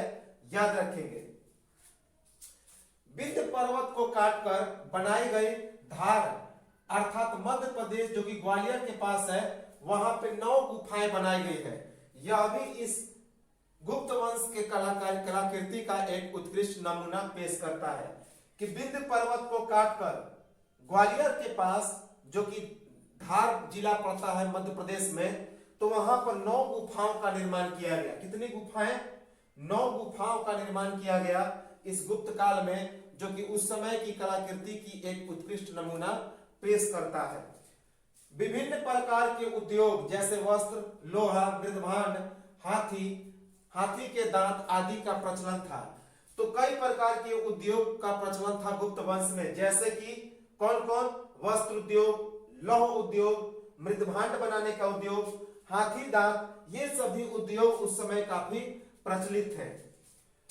श्रेणियों की स्थिति अच्छी थी, राज्य में स्वायत्तता प्राप्त था और उत्पादन से बिक्री पर ज्यादा जोर दिया जाता था। तो श्रेणियों की स्थिति अच्छी थी, राज्य में स्वायत्तता प्राप्त था उन्हें, और उत्पादन से ज्यादा बिक्री पर जोर दी जाती थी। मंदसौर अभिलेख के अनुसार रेशम बुनकरों के संघ तथा तैलियों के संघ के द्वारा मंदिर एवं सड़क का निर्माण किया गया। तो मंदसौर अभिलेख से क्या पता चलता है कि उस समय जो रेशम बुनकर होते थे, तो उनके संघों के द्वारा और एक तैलिक श्रेणी के संघों के द्वारा मंदिर बनाए गए और सड़कों का निर्माण किया गया। वित्तीय और मौद्रिक बाजार अच्छी थी। तो गुप्त पीरियड में जो वित्तीय और मौद्रिक बाजार थी उसकी स्थिति अच्छी थी, लेकिन जो व्यापार थी उसमें गिरावट आ चुकी थी, क्योंकि रोम जो था उसका विभाजन हो गया था। सातवाहन शासक गौतमीपुत्र सप्तकर्णी के द्वारा प्रारंभ की गई भूमि दान भी इसमें जारी रही। स्कंदगुप्त के अभिलेख में ब्राह्मणों को भूमि दान में दिए गए एक गांव अग्रहार की चर्चा की गई है। तो गौतमीपुत्र सप्तकर्णी जो कि सातवाहन वंश का एक महान शासक था, तो उसने ब्राह्मणों को भूमि दान देने की परंपरा की शुरुआत की थी और इस गुप्त वंश में भी उस परंपरा का निर्वाह किया गया। इसका पता कैसे चलता है कि स्कंदगुप्त के अभिलेख में ब्राह्मणों को भूमि दान में दिए गए थे उस एक गांव, उस गांव का नाम था अग्रहार। उस गांव का क्या नाम था? अग्रहार। इंपॉर्टेंट है। पूर्व की भांति जैन धर्म और बौद्ध धर्म में विकास जारी। तो पूर्व की भांति जैन धर्म और बौद्ध धर्म में इस गुप्त पीरियड में विकास जारी रहा। मंदिरों के चरण, इस गुप्त वंश में 3 चरण के प्रकार के मंदिर, हालांकि इसको हम लोग अभी पढ़ भी चुके हैं। तो 3 प्रकार के मंदिर के चरण बनाए गए। पहले चरण में जो पहले चरण में मंदिर होते थे उनका चबूतरा ऊंचा होता था, गर्भगृह वर्गाकार होता था, गर्भगृह के सामने स्तंभों पर सपाट छत होते थे, कोई अलंकरण नहीं होता था, जैसे कि एरण तथा तिगवा के मंदिर। तो ये चीजें हम लोग पढ़ भी चुके हैं कि जो प्रथम चरण के मंदिर होते थे उनका चबूतरा ऊंचा होता था, गर्भगृह वर्गाकार होता था, गर्भगृह के सामने स्तंभों पर सपाट छत होता था और किसी प्रकार का कोई अलंकरण नहीं होता था, जैसे कि एरण और तिगवा के मंदिर। द्वितीय चरण के जो मंदिर होते थे ये प्रथम चरण के मंदिर के विशेषताओं वाले ही होते थे, लेकिन इनमें ढका हुआ प्रदक्षिणा पथ होता था। इसमें ढका हुआ प्रदक्षिणा पथ होता था, अर्थात चारों तरफ जो प्रदक्षिणा किया जाता था देवता के गर्भगृह के चारों तरफ, तो यही एक ढका हुआ प्रदक्षिणा पथ बनाया जाता था दूसरे चरण में। जैसे कि नचना का शिव मंदिर, नचना का शिव मंदिर ये भी हम लोग पढ़ चुके हैं, या भूमरा का शिव मंदिर याद रखेंगे। तृतीय चरण में जो गर्भगृह होते थे उनके ऊपर शिखर बनाए जाते थे, आलों में मूर्तियां बनाई जाती थी, प्रवेश द्वार अलंकृत किए जाते थे, प्रवेश द्वार पर मकर वाहिनी गंगा, द्वारपाल, विद्याधर अर्थात उड़ते देवदूत। उसके बाद पुष्प, कौन से पुष्प? कमल के पुष्प उत्कीर्ण रहते थे। तो तृतीय चरण में गर्भगृह के ऊपर शिखर बनते थे, आलों में मूर्तियां बनती थी, प्रवेश द्वार पर अलंकरण होता था और मकर वाहिनी गंगा, द्वारपाल, विद्याधर अर्थात उड़ते देवदूत, और पुष्प, किस पुष्प? तो कमल के पुष्प उत्कीर्ण होते थे। जैसे कि देवगढ़ का दशावतार मंदिर यह काफी महत्वपूर्ण मंदिर है, काफी इसमें कला का उत्कृष्ट नमूना पेश किया गया है। देवगढ़ का दशावतार मंदिर, उसके बाद कानपुर का भीतरगांव मंदिर। प्रतिमा शास्त्र में बुद्ध की 5 मूर्तियों का निर्माण किया गया। तो इस गुप्त काल के प्रतिमा शास्त्र में भगवान बुद्ध के 5 प्रकार की मूर्तियों का निर्माण किया गया। पहला है ध्यान मुद्रा। ध्यान मुद्रा, इसमें गौतम बुद्ध ध्यान मुद्रा में बैठे हुए हैं। बुद्ध की अर्ध नियमित आंखों के साथ शांत भाव में योगी की तरफ और मूर्ति के पीछे बोधि वृक्ष निर्मित। तो इसमें बुद्ध जो है अर्धनिर्मित आंखों के साथ शांत भाव में योगी की तरह बैठे हैं और इनके मूर्ति के पीछे एक बोधि वृक्ष बना हुआ है। भूमि स्पर्श मुद्रा, तो दूसरा मूर्ति बनता था भूमि स्पर्श मुद्रा। इसमें बुद्ध का दाहिना हाथ बैठी हुई अवस्था में पलथी मारे हुए भूमि को स्पर्श करता है और मूर्ति निर्मित है। तो इसमें बुद्ध का जो दाहिना हाथ है वह बैठी हुई अवस्था में पलथी मारे हुए जमीन को स्पर्श करते हुए मूर्ति को बनाया गया है। जो तीसरा है धर्म चक्र परिवर्तन मुद्रा। तो धर्म चक्र परिवर्तन मुद्रा जो बुद्ध ने उपदेश दिया था, पहला उपदेश, उसे बुद्ध का धर्म चक्र परिवर्तन कहा जाता है। जब हम लोग गौतम बुद्ध और जैन के बारे में पढ़ेंगे, महावीर के बारे में, तो धर्म चक्र परिवर्तन, महाविनिष्क्रमण, इन सब के बारे में हम लोग देखेंगे। तो बुद्ध के प्रथम उपदेश से जुड़ी यह मुद्रा है, यह प्रतिमा बनाई गई है। कौन? धर्म चक्र परिवर्तन मुद्रा। बुद्ध के सिर के पीछे इसमें चक्र होता है तथा प्रतिमा के दोनों तरफ 2 मृग अर्थात 2 हिरण बनाए जाते हैं। चौथा है अभय मुद्रा। इसमें बुद्ध की स्थानक अर्थात खड़ी हुई मुद्रा है, जिसमें दाहिना हाथ अभय दान और आशीर्वाद देते हुए दिखाया गया है। तो अभय मुद्रा में स्थिति में बुद्ध की जो प्रतिमा है उसमें बुद्ध को खड़ा अर्थात स्थानक के रूप में दिखाया गया है और बुद्ध एक दाहिने हाथ से अभय दान और आशीर्वाद दे रहे हैं। पांचवा है वरद मुद्रा। इसमें बुद्ध को आशीष देती हुई स्थानक मुद्रा। कभी कभी इस मुद्रा में बुद्ध का एक हाथ नहीं होता था, जिसका आशय था कि बुद्ध अंग विहीन होने के बावजूद भी मानव हितैषी थे। तो पांचवा था वरद मुद्रा। इसमें बुद्ध को आशीष देती हुई, आशीर्वाद देती हुई एक खड़ी मुद्रा थी, जिसमें और कभी कभी इस मुद्रा में बुद्ध का एक हाथ नहीं होता था। इसका मतलब होता था कि बुद्ध जो है अंग विहीन होने के बावजूद भी क्या थे? तो मानव के हितैषी थे। बुद्ध की मूर्तियां कहां कहां पे बनाई गई? गुप्त काल में तो गुप्त काल में बुद्ध की मूर्तियां गंधार, मथुरा, अमरावती, सारनाथ, गया। गुप्त वंश में गंधार, मथुरा, अमरावती, सारनाथ और गया में बुद्ध की मूर्तियां बनाई गई। एक मुखी तथा चतुर्मुखी शिवलिंग का निर्माण, तो गुप्त काल से ही शंकर जी के एक मुखी और चतुर्मुखी अर्थात 4 मुख और 1 मुख के शिवलिंग का निर्माण कार्य शुरू हुआ। आदिनाथ, पार्श्वनाथ, शांतिनाथ, नेमिनाथ और महावीर के मूर्तियों की स्थापना समुद्रगुप्त के समय मदर नामक व्यक्ति के द्वारा किस अभिलेख से पता चलता है? तो कौहम लेख से। तो याद रखेंगे कौहम लेख से क्या पता चलता है कि आदिनाथ, पार्श्वनाथ, शांतिनाथ, नेमिनाथ और महावीर जो कि 5 जैन भिक्षु थे, इन 5 जैन भिक्षुओं की मूर्तियों की स्थापना की गई स्कंदगुप्त के समय। किसने? तो मदर नामक व्यक्ति ने इन 5 जैन भिक्षुओं की मूर्ति की स्थापना की। अब कौहम अभिलेख में इसमें पता चलता है। शीतल वासन से गुप्तकालीन जैन चित्रकला के नमूने प्राप्त हुए। तो गुप्त काल के जो जैन चित्रकला के नमूने प्राप्त हुए हैं कहां से? तो शीतल वासन से। यह भी इंपॉर्टेंट है। मालवा के उदयगिरी पहाड़ी पर चट्टान काटकर चंद्रगुप्त विक्रमादित्य के भगवान विष्णु के अवतार अर्थात बराह सुअर की प्रतिमा का निर्माण किया गया। तो मालवा के उदयगिरी पहाड़ पर चट्टान को काटकर चंद्रगुप्त विक्रमादित्य ने भगवान विष्णु के बराह अवतार अर्थात बराह का मतलब होता है सुअर, सूकर, तो सूकर के अवतार की प्रतिमा का निर्माण करवाया। सांची के एक अभिलेख के अनुसार चंद्रगुप्त द्वितीय के द्वारा आम्रकार्दव नामक बौद्ध अनुयायी को एक ऊंचे पद पर नियुक्ति की गई, जिसके द्वारा काकनाडार में एक बौद्ध विहार बनाने हेतु 5 गांव भी दान में दिया गया। तो सांची के एक अभिलेख से क्या पता चलता है कि चंद्रगुप्त द्वितीय के द्वारा आम्रकार्दव नामक एक बौद्ध अनुयायी को एक ऊंचे पद पर नियुक्ति की गई, जिसके द्वारा काकनाडार में एक बौद्ध विहार बनाने की भी चर्चा की गई है और इसके लिए 25 गांव उसमें दान में दिए।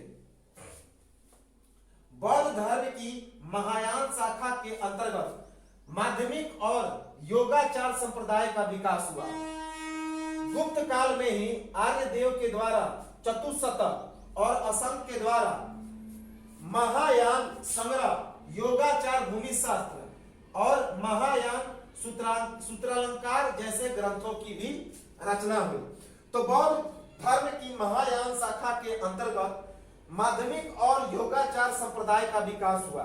गुप्त काल में ही आर्यदेव के द्वारा लिखित चतुशतक एवं असंग के द्वारा लिखित महायान संग्रह, योगाचार भूमि शास्त्र और महायान सूत्रालंकार जैसे ग्रंथों की भी रचना हुई। गुप्तों के समय ही मथुरा में 313 ईस्वी में तथा वल्लभी में 453 ईस्वी में जैन सभाओं का आयोजन किया गया। सभा अर्थात बैठक। तो गुप्त काल में ही 313 ईस्वी में मथुरा में और 453 ईस्वी में वल्लभी में जैन सभाओं का आयोजन किया गया। 426 ईस्वी में कुमारगुप्त प्रथम के उदयगिरी अभिलेख में किसी शंकर नाम के जैन अनुयायी के द्वारा पार्श्वनाथ की मूर्तियों की स्थापना का भी उल्लेख किया गया है। तो 426 ईस्वी में के कुमारगुप्त प्रथम के उदयगिरी के ताम्रपत्र अभिलेख में किसी शंकर नाम के जैन अनुयायी के द्वारा पार्श्वनाथ की मूर्तियों की स्थापना का उल्लेख मिलता है। पहाड़पुर से प्राप्त लेखों में जैन मंदिरों में भूमि दान का उल्लेख किया गया है। तो पहाड़पुर से प्राप्त लेखों में जो जैन मंदिर है उनमें भूमि दान का उल्लेख किया गया है। गुप्तों के समय जो जैन धर्म था वह कहां से कहां तक प्रचलित था? तो मगध से लेकर कलिंग तक, मथुरा, उदयगिरी और तमिलनाडु तक फैला हुआ था। तो मगध से लेकर कलिंग, मथुरा, उदयगिरी और तमिलनाडु तक जैन धर्म का प्रचलन था। गुप्तकालीन स्वर्ण मुद्राओं को अभिलेखों में दिनार की संज्ञा। तो गुप्तकालीन जो स्वर्ण मुद्राएं हैं उनको अभिलेखों में क्या कहा गया है? तो दिनार कहा गया। गुप्त काल के प्रमुख व्यापारिक नगर कौन थे? तो सबसे प्रमुख नगर पूछा जाए तो उज्जैन, लेकिन अन्य व्यापारिक नगर थे उज्जैन, भड़ौच, प्रतिष्ठान, विदिशा, प्रयाग, पाटलिपुत्रा, वैशाली, ताम्रलिप्ति, मथुरा, कौशाम्बी और अहिच्छत्र। तो प्रमुख व्यापारिक नगर थे उज्जैन, भड़ौच, प्रतिष्ठान, विदिशा, प्रयाग, पाटलिपुत्रा, वैशाली, ताम्रलिप्ति, मथुरा, कौशाम्बी और अहिच्छत्र। तांबे के सिक्के कम थे, पर गुजरात विजय के बाद चांदी के सिक्के जारी किए गए। तो गुप्त काल में तांबे के सिक्के कम जारी किए गए, लेकिन गुजरात में विजय के बाद चांदी के सिक्के अवश्य रूप से जारी किए गए। विदेशी व्यापार कहां से होता था? तो चीन से, श्रीलंका से और रोम से। हालांकि रोम के विभाजन के बाद रेशम बुनकर क्या हो गए? तो उनके व्यापार में गिरावट आ गई। समुद्री व्यापार कहां से किस बंदरगाह से होता था? तो पूर्वी तट पर स्थित बंदरगाह ताम्रलिप्ति, घंटासाला एवं कदुरा से दक्षिण पूर्व एशिया से व्यापार होता था। तो दक्षिण पूर्व एशिया से जो व्यापार होता था वह पूर्वी तट पर स्थित बंदरगाह कौन कौन? ताम्रलिप्ति, घंटासाला और कदुरा बंदरगाह से होता था। जबकि पश्चिमी तट पर स्थित कौन कौन बंदरगाह होते थे? जैसे कि भड़ौच, कैम्बे, सुपारा, कल्याण आदि बंदरगाह से भूमध्य सागर एवं पश्चिम एशिया के साथ व्यापार होता था। तो याद रखेंगे कि जो पश्चिमी तट पर स्थित थे कौन कौन बंदरगाह? भड़ौच, कैम्बे, सुपारा, कल्याण। तो इन सभी बंदरगाहों से भूमध्य सागर एवं पश्चिमी एशिया के साथ व्यापार होता था। ये सभी पश्चिमी तट पर स्थित बंदरगाह थे। भारत में कौन कौन सी चीजें गुप्त काल में आयात होती थी अर्थात खरीदी जाती थी? तो चीन से रेशम खरीदी जाती थी, इथोपिया से हाथी दांत, अरब और ईरान और बैक्टीरिया से घोड़ा खरीदी जाती थी। तो चीन से रेशम, इथोपिया से हाथी दांत, अरब, ईरान और बैक्टीरिया से घोड़ा खरीदी जाती थी, आयात होता था। भूमि उत्पादन का जो छठा हिस्सा दिया जाता था वह राजा को टैक्स के रूप में दिया जाता था। तो भूमि उत्पादन का छठा हिस्सा उत्पादन के रूप में दिया जाने वाला कर टैक्स क्या कहा जाता था? तो वह भाग कहा जाता था, भाग। यह कर राजा को दिया जाता था, भूमि उत्पादन का 1/6 हिस्सा। राजा को प्रत्येक दिन फूलों और सब्जियों के रूप में भी टैक्स दिया जाता था और इस टैक्स को भोग कहा जाता था, भोग। तो राजा को हर दिन फूलों एवं सब्जियों के रूप में दिया जाने वाला कर भोग कहा जाता था, भोग।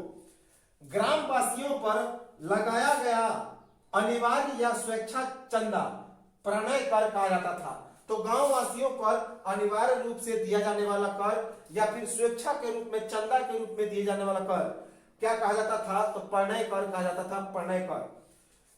भोग का उल्लेख मनुस्मृति में भी किया गया है तथा भेंट नामक कर का उल्लेख बाण भट्ट के हर्षचरित्र में भी किया गया है।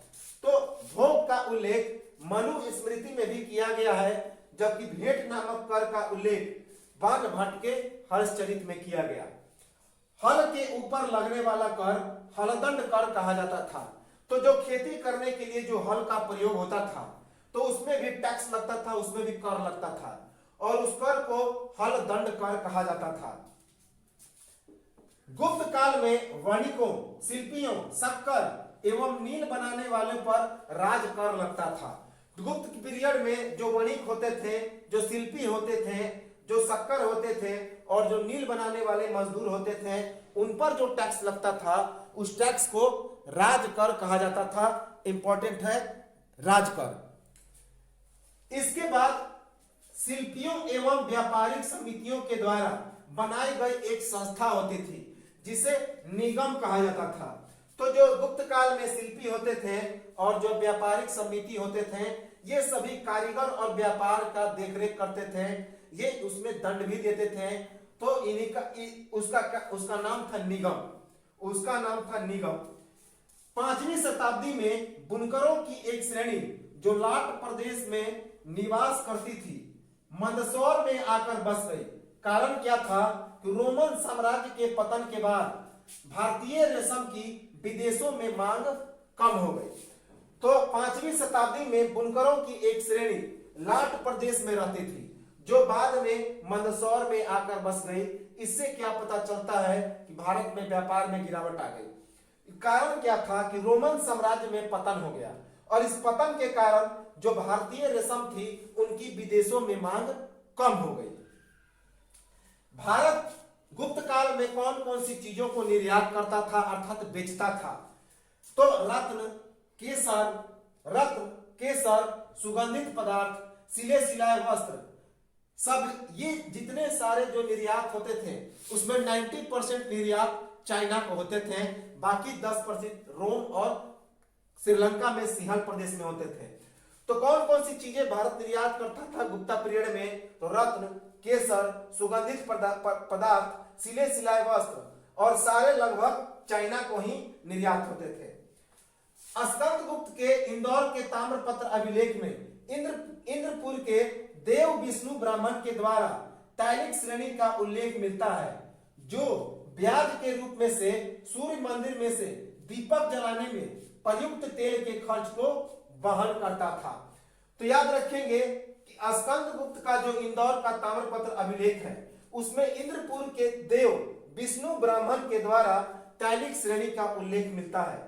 यह तैलिक श्रेणी को जो ब्याज मिलता था उस ब्याज के रूप में सूर्य मंदिर में से दीपक जलाने में जो प्रयुक्त तेल होते थे उनको जो ब्याज मिलता था वे क्या करते थे कि सूरज के मंदिर में जो दिए जलाए जाते थे उस दिए जलाने के लिए जो तेल का इस्तेमाल होता था उस तेल को खरीदने में ही खर्च कर देते थे, तेल को दे देते, दिया जलाने के लिए तेल दे देते थे। याद रखेंगे तैलिक श्रेणी। पैदल सेना की टुकड़ी क्या कही जाती थी? तो चमुया कही जाती थी। तो पैदल सेना की टुकड़ी को चमुया कहा जाता था, चमुया। अश्व सेना का प्रधान भटासस्वपति कहा जाता था। तो जो घोड़ा सेना का प्रधान होता था, अश्व सेना का प्रधान, उसे भटासस्वपति कहा जाता था। प्रयाग प्रशस्ति से कुछ अस्त्र शस्त्रों का नाम उल्लेख किया गया, जैसे परशु, सर, शंकु, तोमर, मिंदीपाल, नराज।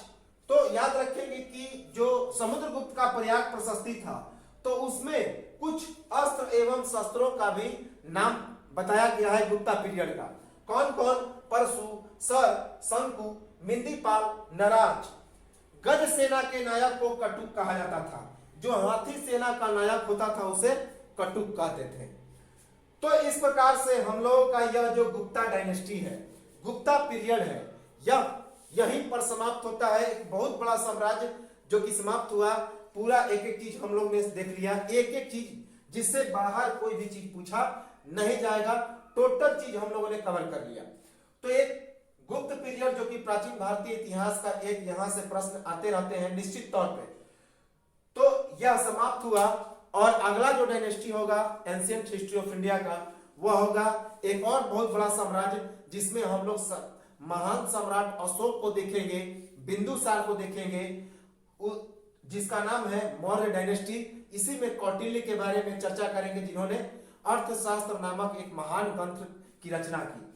तो एक स्क्रीनशॉट ले लें और मिलेंगे हम लोग इस प्राचीन भारतीय इतिहास के एक अगले चरण की ओर और शुरुआत करेंगे मौर्य डायनेस्टी को।